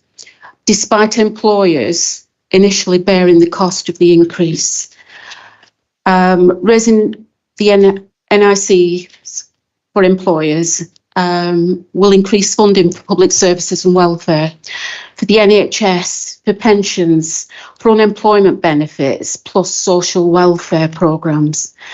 And by raising, the aim is to boost the services by improving access to healthcare, to promote a stronger safety net in times of unemployment and increase pension funds in retirement. Another benefit is to provide better work benefits and protections, to produce more government funding for areas of employees' benefits and workplace safety and training programmes, raising the NIC's more comprehensive healthcare benefits with other protections for employers as they contribute to funding of these services. Another benefit would be to connect with policies to improve working conditions. Extra funds raised could support policies aimed at improving pay, working hours, and employers' rights, particularly for lower income working people and those in precarious employment. It could also, we could put for investment in infrastructure programmes and the creation of jobs. So infrastructure projects, public projects and industry. All these kind of projects could be funded by raising our NHS, NICs. So that will create job opportunities, increasing demand for labour, even producing more employment opportunities and better wages. And lastly, to support the raising of the NICs would support for the economy and stimulate growth, resulting in a more stable economy. Thank you. Thank you for that. Councillor David Howarth. Thank you, Mr. Mayor. I wasn't actually going to speak to this because I was waiting for the amendment from the Labour group, but there doesn't appear to be one. So let's get to the crux of the matter, why national insurance contributions have been raised. And it takes me back to 1997. And in 1997, into the run-up to the general election, Tony Blair and the Labour Party were petrified of not winning. So despite the fact that the Conservatives had committed to nationalise the railways, Tony Blair and the Labour Party would not reverse that policy, and we're left with a mess of the railways that we've got today. Fast forward to 2024, and Keir Starmer and the Labour Party were petrified of saying that they would put up taxation because they felt that if they made that commitment, they would lose the election. So we're back in exactly the same place. They haven't got the funding. They've given a commitment not to put up taxation, which is ludicrous, because if they really were a progressive left-wing party, they would raise the funds by fair and equitable taxes. There are plenty of big tech giants out there. There are plenty of people like Amazon who could be paying a much far greater share of tax, but they're not. So what do? We get an increase in national insurance, and it hits the smallest businesses the hardest. I've had small business owners talk to me saying that virtually on the verge of packing in, because this is almost the last straw, given the rises in utilities bills, given the rises in business rates, given all of the costs that are being imposed upon them. And why? Because Labour are running scared of actually increasing taxation and funding what we would hope is a progressive programme. So we are going to vote in favour of this motion, because it was never necessary. And if you'd had the bottle to actually raise taxation fairly and equitably, you would never have had to do this.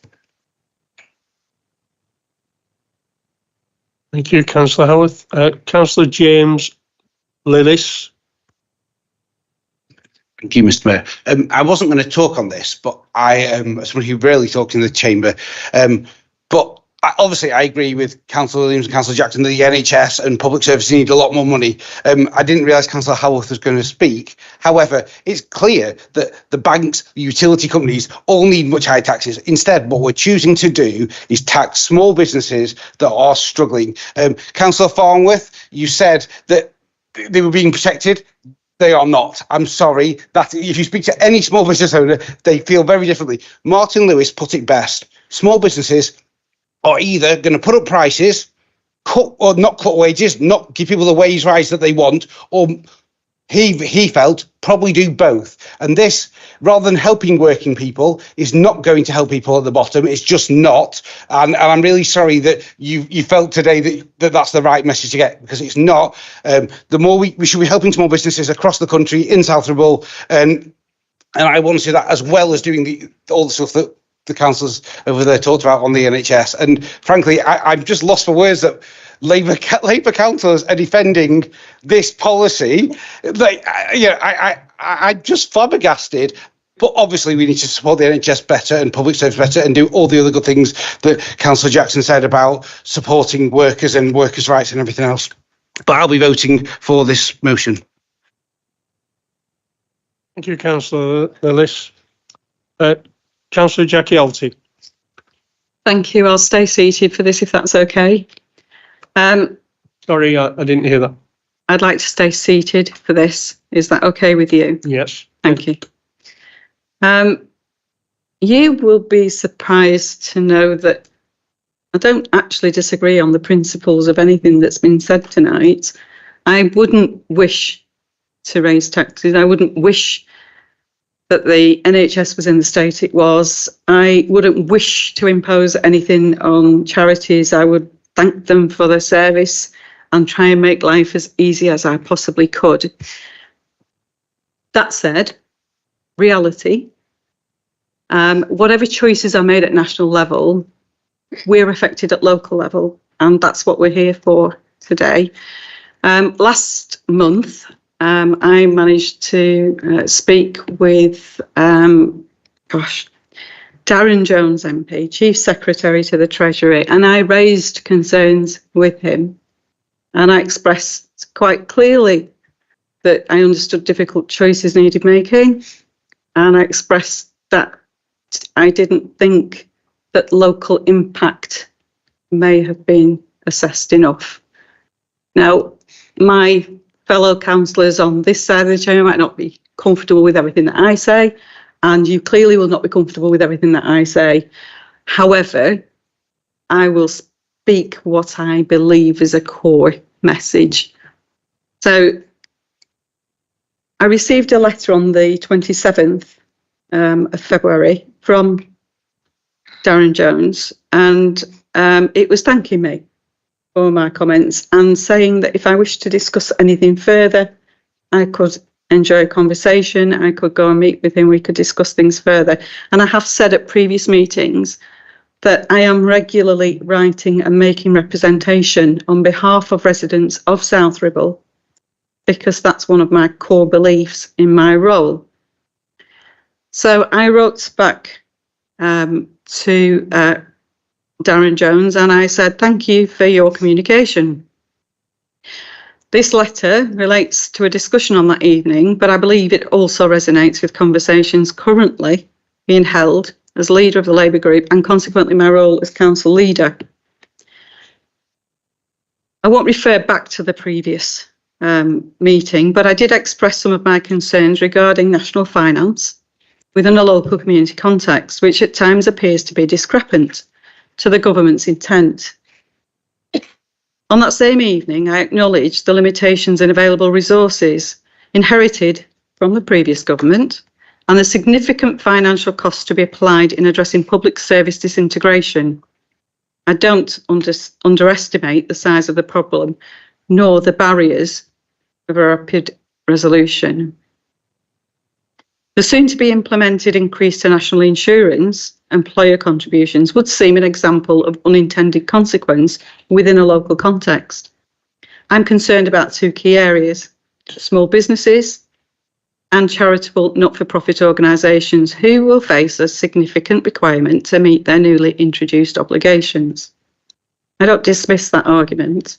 I recognise it.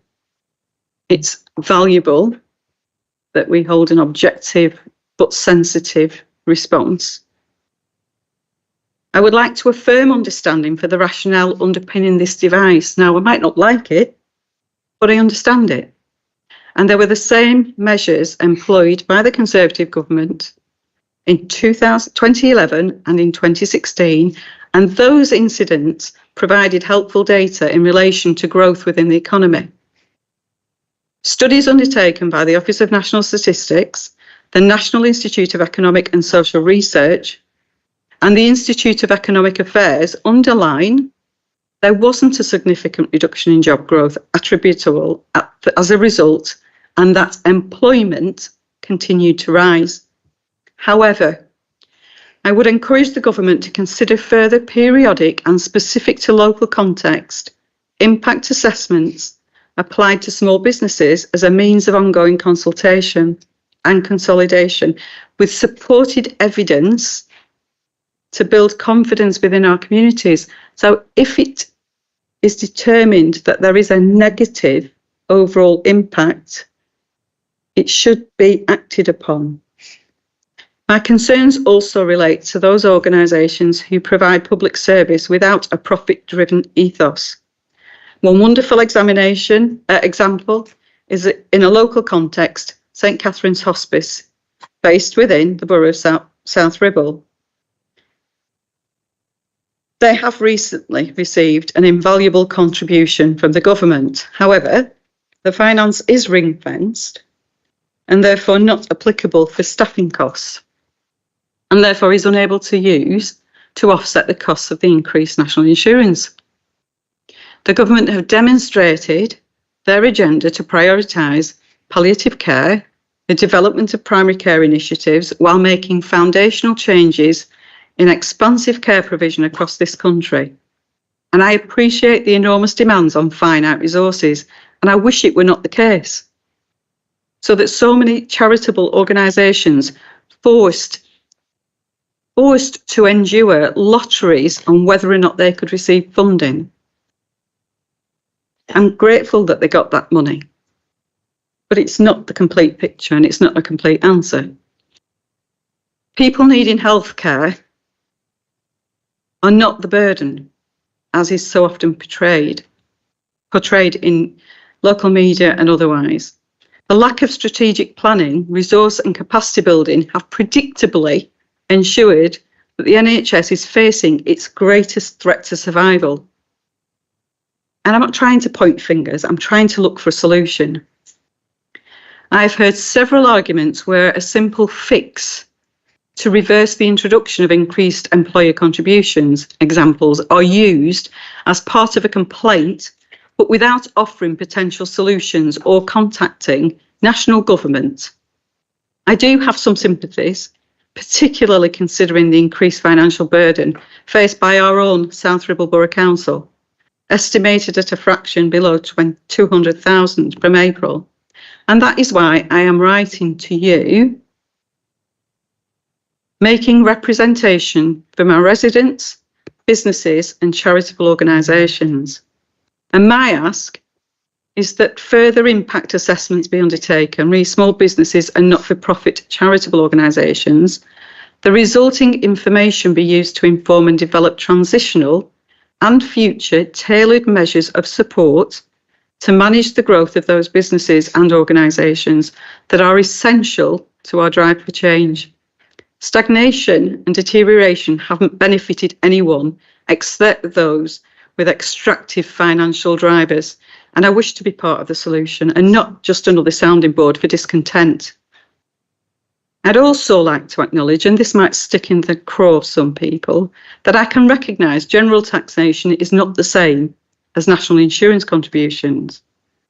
National insurance contributions are specifically designed to fund areas which include pensions and healthcare, but do not include general government spending.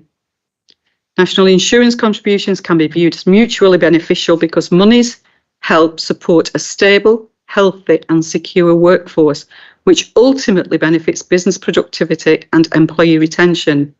And I believe that the social contract benefiting the workforce through public services and employers through a healthier and more productive workforce can be recognised as an investment. This is a concept that is often neglected during media publications and sadly, one that a troubled NHS fails to provide reassurance for. And I welcome the foundational changes that the government is currently addressing. I finish saying I look forward to hearing from you and value the ongoing dialogue. And there will be more dialogue because I'm not going to sit back and watch things disintegrate and get worse without challenging it. So your instruction to ask me to write to Parliament is not necessary, it's not required, because if you speak to me about something that is of vital importance to the health and well-being of South Ribble, I would do that without emotion. I will anticipate because you cannot understand how motivated I am to challenge the current state of our NHS and the provision of healthcare or lack of to this area and others. I've seen too much, I've heard too much, I know too much. So whilst I thank you for raising the question and giving me an opportunity, because a lot of the work that I do goes on behind the scenes, you don't see it, because it's personally driven. I thank you for that opportunity, but I will not support that motion because I've already done and will continue to pursue resolution with government ministers of any party, as I have done for the last 10 years. Okay. So thank you for raising the question. Thank you, Councillor Alty. Thank you. Councillor Matthew Tomlinson. Thank you, Mr. Mayor. I'll be brief. It's clear that the leader has already taken action on this, and it would have been relatively simple for us to fashion an amendment that we could have voted for. However, I have to say that our confidence in whether such an amendment would have been accepted has been shaken somewhat. That being the case, I now move a motion that we move to the vote.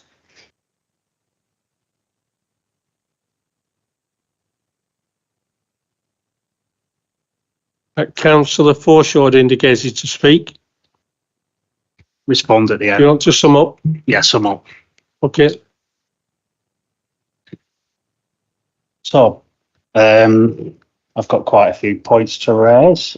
Councillor Farnworth, I don't know what your employment history is or whether you've ever run a business, but your act of being spokesman for the Labour Party was quite admirable, but it shows you're actually against the residents' best wishes. 5 months ago, Councillor Alty, you had an opportunity to do all this. It's come in the last 5 or 6 weeks. If you cared so much, why didn't you do it then? With the other Labour members, all I'm going to say is national insurance rise will cause, and I'll happily come back to this chamber and we'll discuss it at a later date, I'm sure. Less employees will cause less tax paid. Less tax paid means cuts to public services. That will happen. I know it will. So I'll leave it there. And as far as being political as well, Councillor Farmer, if I might add, I'm not being political. I'm representing my residents, no matter what they voted. And if Councillor Alty wants to know my ideas, that she might be able to suggest to the government that of cuts to spending plans that they made, I'm happy to speak to her about it.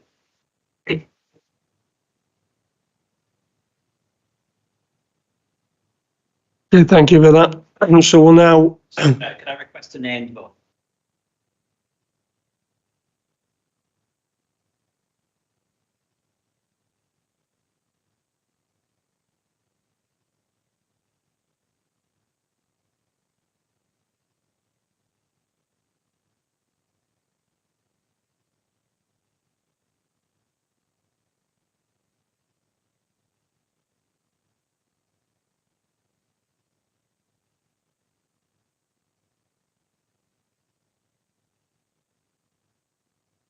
Regarding the name votes, are there 5 people that would stand for that? So we've got them, that's all right, thank you.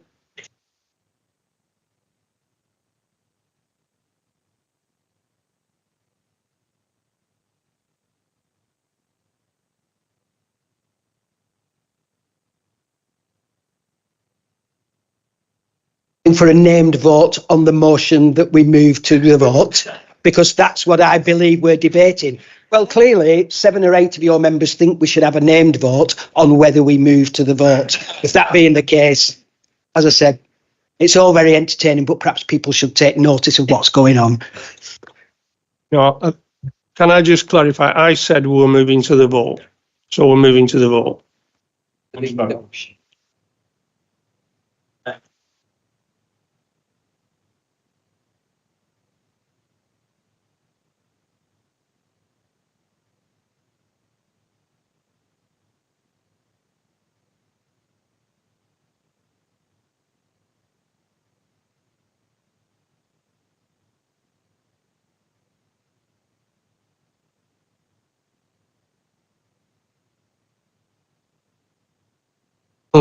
Yeah, right, we're on.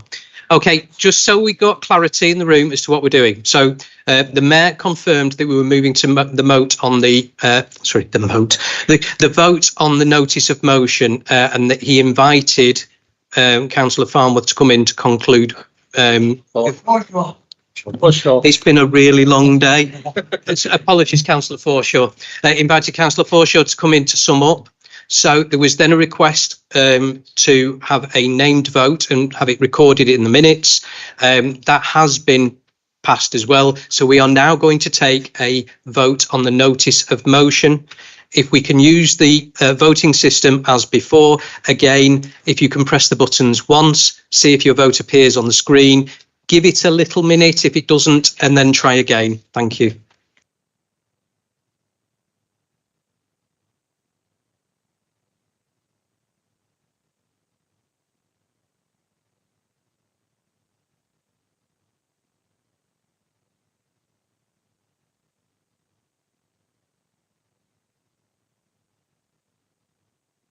We are one short. Ashton. I've done. It's done. We're all up. Okay. Can you take a photo? Yeah.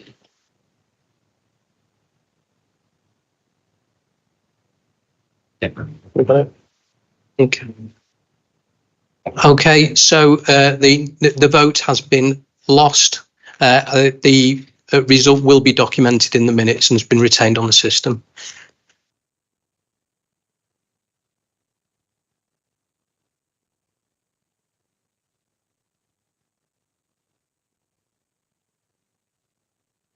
Okay, thank you for that. Moving on, regarding any other business, I've no urgent items, so I now declare the meeting closed. Thank you. Is that where you're? Yes, nicely done.